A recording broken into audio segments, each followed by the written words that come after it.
더불어민주당 국민소통위원회 3월 25일 화요일 민주파출소 현황 및 대응 브리핑하겠습니다. 국민소통위원장 김현입니다. 국민소통위원장 전용기 의원님 참석하셨습니다. 허위조작정보감시단 양문석 의원님 참석하셨고요. 김동화 의원님 오셨습니다.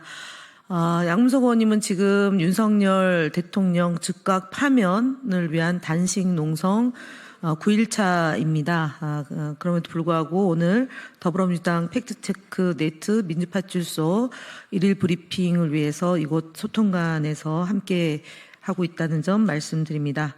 현황 말씀드리겠습니다. 3월 25일 9시 기준 전일 641명이 방문하였고 213건의 제보가 있었습니다. 매체별로는 네이버가 23.94%로 제일 높은 수치를 기록했고 그 뒤로 유튜브 14.55%, SNS 13.15%, 커뮤니티 8.45%, 현수막이 7.04% 순으로 제보가 접수되었습니다. 주요 제보에 대해서는 양문석 의원님이 하시겠고요. 그리고 대응 현황에 대해서는 김동화 의원님 하시고 거짓말 시리즈에 대해서는 전용기 의원님이 발표하시겠습니다.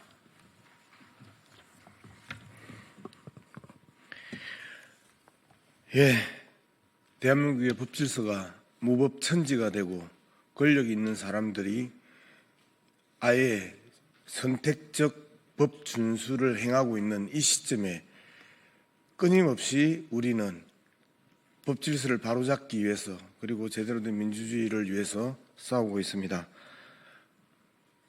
사법부가 내란수계를 탈옥시키고 검찰이 내란수계의 탈옥을 정당화하는 이 시점에 마지막 남은 민주주의의 보루라고 할 수 있고 헌정질서의 보루라고 할 수 있는 헌법재판관에 대한 위협이 날로 심각해지고 있습니다. 문영배 재판관에 이어 정계선 재판관을 대상으로 신상 털기 및 테러 위협이 계속 제보되고 있습니다. 어제 특정 온라인 커뮤니티인 디스인사이드 미국 정치 갤러리를 통해서 정계선 재판관의 등기 상황 전부 증명서를 공유하고 가정 방문이 시급하다. 때려잡자 공산당, 빨갱이 간첩 연놈들 등의 글을 게시해 헌법재판관에 대해 물리적 위협을 암시하는 등 공정한 재판을 저해하려는 시도가 계속 이어지고 있습니다. 경찰은 개별 재판관에 대한 신변 보호에 만전을 기해 주실 것을 다시 한번 강력히 요청드립니다. 중대한 시기의 재판이 어떠한 외부적 영향도 받지 않아야 함은 너무 당연한 일입니다. 허위조작 감시단은 원본 게시글에 대한 채증이 완료된 만큼 적절한 법적 조치를 통해 헌법 소외의 역할을 다하겠습니다. 추가적으로 헌법재판관에 대한 물리적 위협뿐만 아니라 헌법재판 자체를 모독하는 허위사실 유포도 제보를 받았습니다. 민주당이 탄핵 인용을 위해 헌법재판관에 200억 원의 뇌물을 주었다는 것입니다. 트위터 등 SNS를 통해 유포되고 있는 해당 허위 정보는 돈의 출처가 이재명이고 박지원이 헌법재판관에게 전달했다는 내용입니다. 이는 행운의 편지 방식을 변형해 일종의 놀이처럼 노년층을 대상으로 확산시키고 있습니다. 명백한 가짜뉴스입니다. 허위조작 감시단은 허위사실로 개별 헌법재판관을 모욕하고 더 나아가 공정한 재판을 저해하려는 시도에 대해 단호히 대처할 것임을 다시 한번 밝힙니다. 아울러 민주당 정치인을 위협하는 게시글이 점입 가경입니다.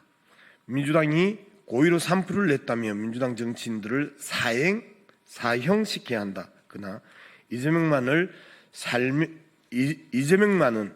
삶을 전기의자 위에서 마감시켜야 한다. 윤석열 복귀하면 이재명만큼은 본보기로 사형시켜야 한다 등 입에 담기 어려운 극단적이고 폭력적인 표현이 등장하고 있습니다. 민주파출소 개소 이후 민주당 정치인에 대한 위협 정황은 계속 제보되고 있지만 특히 최근 이재명 대표 살해 위협과 함께 실행 가능성이 구체적인 게시글들이 다수 작성되고 있습니다. 해당 게시글들을 단순한 의견 게시가 아니라 범죄 모의에 해당한다고 저희들은 판단하고 있습니다. 테러 위협 등 범죄 모의 게시글 작성자들이 경찰 수사를 통해 체포되거나 조사를 받고 있다는 점을 꼭 인지하고 해당 행위를 즉각 중단할 것임을 다시 한번 강력히 촉구드립니다. 폭력적 언어와 물리적 위협을 통해 헌정 질서와 민주정치가 중단될 수는 없습니다. 허위조작 감시단은 그 어떤 위협에도 굴하지 않고 민주주의를 훼손하려는 시도에 단호히 대처해 나갈 것임을 다시 한번 강조드립니다.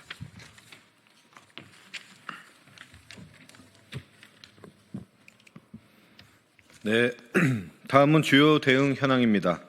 백혜련 의원에 대한 계란 투척 사건 관련 언론 대응 보고드립니다. 백혜련 의원에 대한 계란 투척 사건을 두고 일부 언론이 아무런 근거도 없이 자작극 의혹을 제기하고 있습니다. 더 나아가 이재명 대표 테러 사건까지 자작극으로 엮어 보도하는 등 악의적인 왜곡 보도가 이어지고 있습니다. 과연 언론이 할 일입니까, 이런 게? 이에 대해 스카이데일리와 자유일보를 언론중재위원회에 제소하고 동시에 법적 대응을 위한 검토를 진행하고 있습니다. 다음 국민의힘 허위 선동 현수막에 대한 선관위 대응 보고드립니다. 국민의힘은 3월 24일에 국회의사당 정문에 내전 선동 이재명 즉각 퇴출이라는 얼토당토 않는 현수막을 개첩하였습니다. 이재명 대표가 내전을 선동한 것처럼 오인하게 하는 거짓 선동 현수막을 또다시 개첩한 것입니다. 이에 대해 우리 위원회는 선관위에 해당 현수막에 대한 유권 해석을 요청하는 한편 현수막에 대한 제재를 다루는 공직선거법 제254조 정당법 제37조 관련 운용 기준에 대한 기조 변경을 다시 한번 요청하였습니다. 그간 우리 위원회는 국민의힘이 개첩한 허위선동 현수막에 대해 지속적인 제재 요청을 하였으나 중앙선관위는 운용 기준이 정해놓은 정치적 표현의 자유를 근거로 거짓 선동 현수막을 사실상 방치하고 있습니다. 허위 거짓 선동이 정치적 표현의 자유 대상에 포함될 수는 없습니다. 중앙선관위가 허위 선동 현수막에 대한 적극적인 제재를 가하고 해당 운용 기준에 대한 기조를 변경할 것을 다시 한번 강력하게 요청합니다. 또한 국힘은 일배 수준의 허위 조작 선동을 중단하고 공당으로서 책임을 다하시길 바랍니다. 다음 채널A 뉴스 탑10에 대한 방송 대응 현황입니다. 채널A 뉴스 탑10에 출연한 서정욱 패널은 30번째 탄핵 발의에 대해 헌법에 명시된 국회의 정당한 권한임에도 불구하고 국정마비라는 주장을 펼치며 사실과 의견을 혼동하는 발언을 했습니다. 이는 시청자에게 오해를 불러일으킬 수 있어 방송심의위원회에 민원을 제기한 상태입니다. 다음 학생의 소리 TV에 대한 채널 모니터링 결과입니다. 백혜련 의원에 대한 계란 투척 피의자가 아직 검거되지 않은 상황에서 유튜브 채널 학생의 소리 TV가 자신들이 범행을 저질렀다고 주장하는 영상을 게시하였습니다. 이에 학생의 소리 TV 운영자에 대한 경찰의 신속한 수사를 촉구하였고 해당 채널에 대한 전반적인 모니터링 결과 문제 영상 5건을 확인하고 이를 플랫폼에 직접 신고하였습니다. 네, 국민의힘 거짓말 시리즈 70번째입니다. 권영세 국민의힘 비대위원장은 3월 24일 언론과의 기자회견에서 국정을 마비시키고 정부를 길들이기 위해 탄핵소추를 악용하는 민주당이라고 발언하였습니다. 민주당은 국정을 마비시킨 적도 없고 탄핵소추를 악용한 적도 없다는 점에서 명백한 거짓말입니다. 탄핵심판제도는 고위직 공직자에 의한 헌법 침해로부터 헌법을 보호하기 위한 헌법재판제도입니다. 국회는 일반적인 사법 절차나 징계 절차에 따라 소추하거나 징계하기 어려운 고위공무원의 비위에 대해서 탄핵심판 절차를 진행한 것으로 이는 정당한 국회의 권한이기도 합니다. 이번 한덕수 총리에 대한 탄핵심판에서도 헌법재판관을 임명하지 않은 것은 위헌이다라는 것을 다시 한번 헌법재판소에서 확인해 주었습니다. 위법을 하고도 자신들이 뭘 잘못했는지도 모르는 국민의힘이 오히려 반성해야 될 부분입니다. 지금의 국정 마비 상황은 윤석열의 불법 계엄과 내란 시도로 인해서 촉발된 것입니다. 또한 윤석열 정부는 야당을 길들이겠다는 태도로 합리적인 반대 논리 없이 수십 차례 거부권 행사를 요청하였고 국회의 정당한 입법권마저 부정해왔습니다. 누가 정신을 차려야 될지 나오는 대목이라고 봅니다. 권영세 비대위원장과 국민의힘은 거짓으로 진실을 호도하고 국민을 기만하는 행위를 즉각 중단해야 될 것입니다. 지속적으로 불법을 조장하고 불법을 할 것을 요구하는 그런 모습을 보이니까 지지자들도 불법이 불법인지 모르고 행하고 있는 이 작금의 현실은 국민의힘에서 책임을 져야 될 것입니다. 이상입니다. 자, 그러면 지금부터 잠시만 주목해 주시기 바랍니다. 제가 구독자분들을 위해서 선물 하나를 준비했는데요. 제가 항상 여러분들께 드리는 말씀이 있습니다. 뉴스만 평소에 잘 챙겨보셔도 돈이 되고 돈을 벌 수 있다라고 말씀을 드렸는데요. 여러분들은 여기 보시는 삼성전자 뉴스를 보고 어떤 생각이 드세요? 아니면 정치인들의 뉴스, 날씨 뉴스를 보고는 어떤 생각이 드시나요?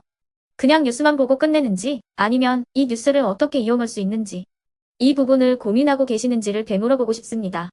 그 이유가 뭐냐 하면 제가 지난번에 여러분들께 뭐라고 말씀을 드렸었죠? 지금은 반도체 섹터를 눈여겨보셔야 한다고 말씀드렸습니다. 그리고 나서 이런 썸네일들 뉴스를 통해서 많이 보셨을 겁니다. 반도체 내용이 이슈가 됐을 때 부자들은 어떻게 생각한다?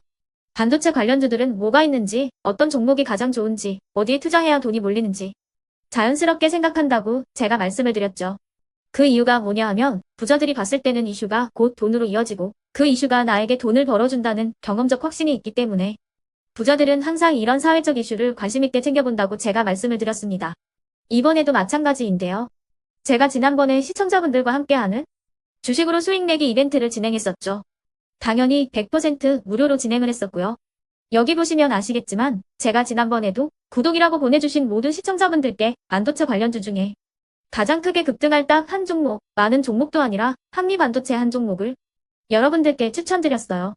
그러면서 여기 나와 있는 대로 정확히 얼마에 매수해야 하는지, 그리고 수익률이 어느 정도 나왔을 때 팔아야 하는지를, 이런 부분들까지 여러분들에게 정확히 알려드렸었는데 지금 실제로 어떻게 되었다? 오른쪽을 보시면 아시겠지만 제가 지난번 문자 발송으로 이 한미 반도체를 소개해드리고 나서 실제로 이렇게 5배 이상 어마무시한 상승이 나왔습니다.